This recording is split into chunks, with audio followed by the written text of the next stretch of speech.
Today we'll be talking about labeling voiced chords. So what does voice or voicing mean? Basically, it's ordering the pitches so that they sound sonorous or they sound great, right? It's not just stacking thirds like we did in our introductory first lesson.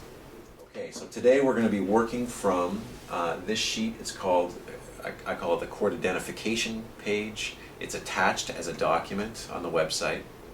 This is an adaptation of something which was given to me by Ted Dunbar, the jazz guitarist who I studied with many years ago. It's a series of 2-5-1s, 2-5-1 chord progressions. They're all nicely voiced. The root is always on the bottom.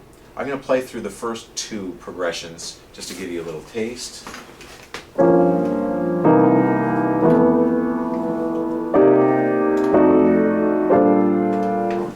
Okay, so we're going to come up with a label for each one of these chords. So let's start with the first one. Okay, so always the root is on the bottom. So we're going to start by identifying the root. So in this case it's a G, so you can go ahead and write a G above the staff. Okay, then step number 2 is find the 3rd and the 7th, because those two notes determine what a chord's quality is.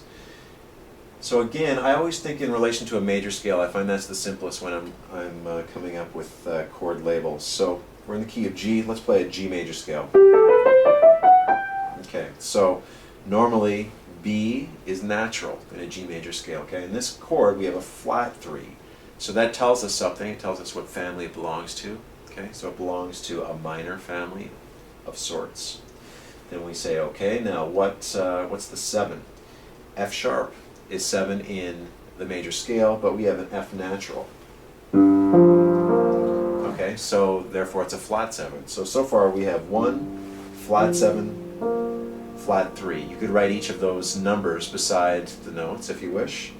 And then the final step is find any other notes that remain and assign numbers to them. So we have a D flat. In a G major scale, D is natural. So we know that this is a flat 5.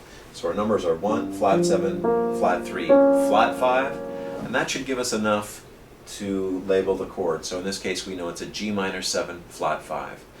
Also attached as a document to this article is a page with all the numeric formulas for constructing chords. Have that handy and work with, have this sheet and that sheet side by side as you're labeling these chords, and then see how you do. I have also attached is the answer key.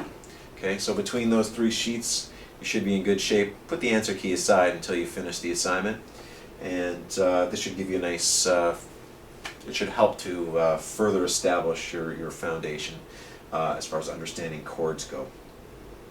As a side note, I used to use this page also as an ear training exercise for myself. I had a little handheld recorder, and I would play each chord 3 times solid, and then I'd play it in a broken manner, arpeggiating the chord up. Then I would state what the chord was on the recording. So I went through the whole page maybe 3 or 4 times, and I'd start my playback tape, at any random point, and I'd listen to it and I'd try to identify what the chord was before I stated it. And then I found that this really helped in my ear training development so that I could identify the sound of chords as I was listening. So just a thought, maybe something that you might want to give a try.